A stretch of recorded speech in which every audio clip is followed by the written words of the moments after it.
Welcome to this Killik Explains Finance video. This week, saving for retirement. A head-to-head, the lifetime ISA, relatively new, versus personal pensions, which have been around a long time. And just to stress, this is all about saving for retirement. I'm not worrying here about paying for your first property. Right, with that caveat, let's get cracking. So the retirement challenge looks like this. Basically, you have your working life while you're employed to try and accumulate sufficient funds so you can stop work, enjoy a bit of financial freedom and not be reliant on an employer anymore. So we're looking at what I call the accumulation phase. We won't worry so much about the drawdown phase, and it's a straight head-to-head. Trying to get to the point where you've got sufficient funds to retire, or which one's better? The new lifetime ISA, heavily promoted by the government when it was launched, or pensions, which as I say have been around quite a bit longer. All right, let's take a look at that one. So first of all, who can have one? The new lifetime ISA is available to, in summary, a UK resident, aged 18 to 39 when the account is opened, so there is a bit of age discrimination going on here, but the government are allowed to do that if they want to. You can then pay in until you're 50, provided you open it in time before your 40th birthday, and you may already have an ISA, so you can open this thing alongside a standard ISA, for example, and or a pension. So the fact you've already got one of those two products does in no way preclude you from opening a lifetime ISA. Now, personal pensions, on the other hand, available to, again, a UK resident of any age, because in theory, your parents or even grandparents could have opened a junior self-invested personal pension from birth. So in theory, it's any age, even if you couldn't do the paperwork yourself very young. Then aged 18, you can open up all kinds of different pensions yourself, and it's with or without an existing pension. So, for example, people sometimes say, well, my employer's offering me a pension, it's a group personal pension, so I can't have my own alongside it. Yes, you can. Lots more flexibility now than there used to be. Okay, the overall aim in both cases, both act as wrappers around cash and or investments. Both can hold a mixture of the two, more or less decided by you, and both are designed to be tax efficient shelters. So bear that in mind. Now, let's take a look at the tax. That's quite important. With a lifetime ISA, what's the deal here? Because obviously tax-effective saving is what matters to a lot of people long term. So money goes in. Now, what happens is the government top up your contribution with a bonus. A bit more about that in a moment. So for every 80p that you put in, 20p, subject to a limit, could be invested by the government as a bonus, and that means you've got £1 invested, let's say. Tax-free growth is then possible within the wrapper, so it all accumulates tax-free within the wrapper. And at the other end, you can take out all your money whenever you like, tax-free. And that's quite an important bit of flexibility at the point you want to take the money out. But watch out for the age limit when you're saving for retirement coming up in a moment. Now, key ISA bonus facts. 25% of your investment capped at £1,000 per year is available as a bonus. The maximum total bonus, watch out for this, would therefore be £32,000 based on the current rules.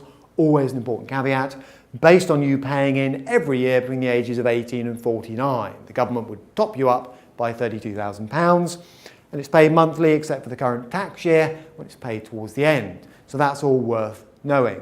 Now, personal pensions work slightly different. So money goes in, and this time, notice, it could go in from you and an employer. That's not true with a lifetime ISA. So for a lot of people, that will be an important added benefit right at the start. Here's another one coming up.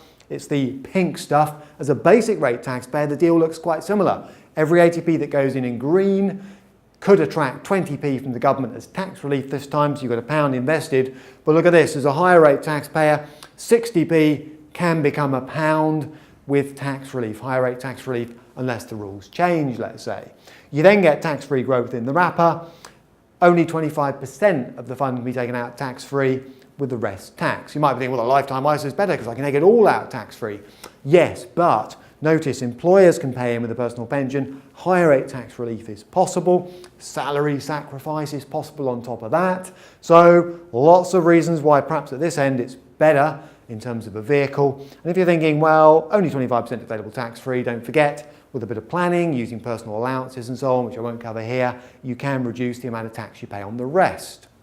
Okay, so key pension facts then. The value of your withdrawals in total cannot exceed the lifetime allowance, currently £1 million, so watch out for that one.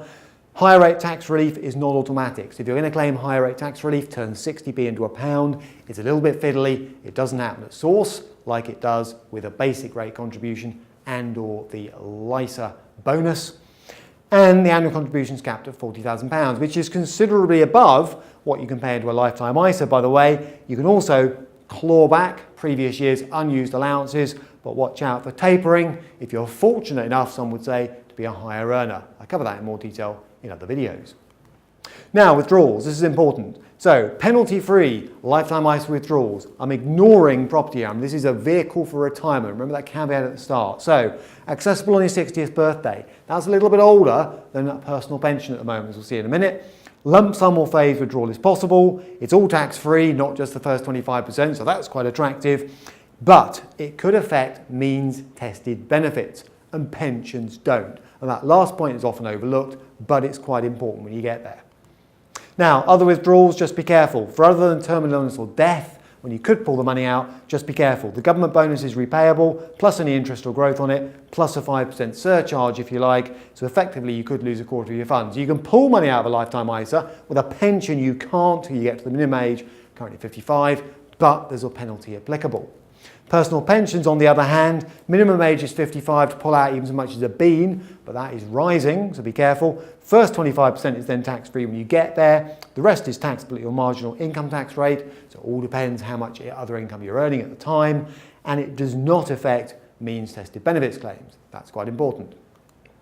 Now, head-to-head, in case you're thinking, right, let's pull it all together then. Head-to-head, lifetime ISA on the left, personal pension on the right. So, minimum age in both cases. Personal pensions, technically you can start from earlier. Maximum ages, watch out for this for the lifetime ISA, 40 to open it, 50 to pay in. And technically you need to be 39 to open it, carry on until you reach 50. 75 for a personal pension at the point where you can still claim tax relief. Then watch out, there's a bonus for the lifetime ISA, capped, mention that. There isn't with a personal pension, but you can get basic and higher rate tax relief with a personal pension. All right, tax-free withdrawals, watch out, lifetime ISAs, the age bar is currently higher, 60 plays 55, but with a personal pension, only the first 25% can come out tax-free at the point you want to make the withdrawal. Okay, and then just watch out for a few things down here. Can an employer contribute to a personal pension? Yes, no with a lifetime ISA. The annual limit is much higher with a personal pension, assuming no tapering, let's say. And finally, salary sacrifice. That's effectively where you get a gross benefit at a net cost to you by giving up salary, is possible with a personal pension, and that is a winner for people late in their savings careers wanting to boost the amount they're saving in a personal pension. Not possible with a lifetime ISA. So pulling that all together, how would we conclude which one is best? Well, a lifetime ISA may suit. Let's give you some examples. People who've got junior ISAs, wondering what to do next, looking for a flexible savings wrapper that might help them to buy a property as well as save for retirement, maybe this could be worth looking at. Parents and grandparents wanting to help younger family members, wanting a degree of tuck away in terms of the money, not wanting those junior family members to be able to get out and spend it for anything, might look at one of these things as well. The self-employed, who are basic rate taxpayers, might like the flexibility of one of these things over a pension.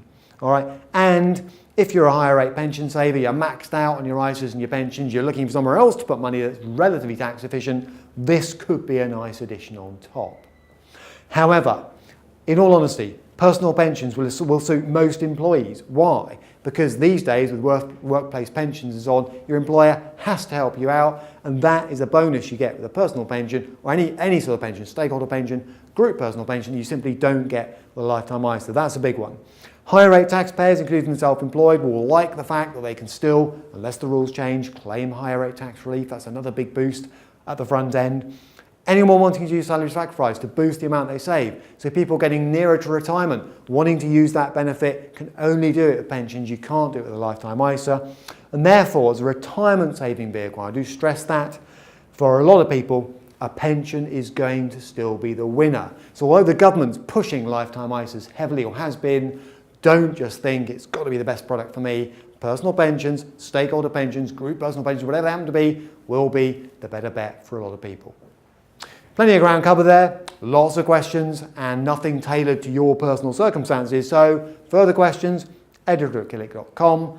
And if you want to see videos on some of the stuff I talked about, including tapering, lifetime allowances, please go to killik.com/learn and click the tax effective saving tab.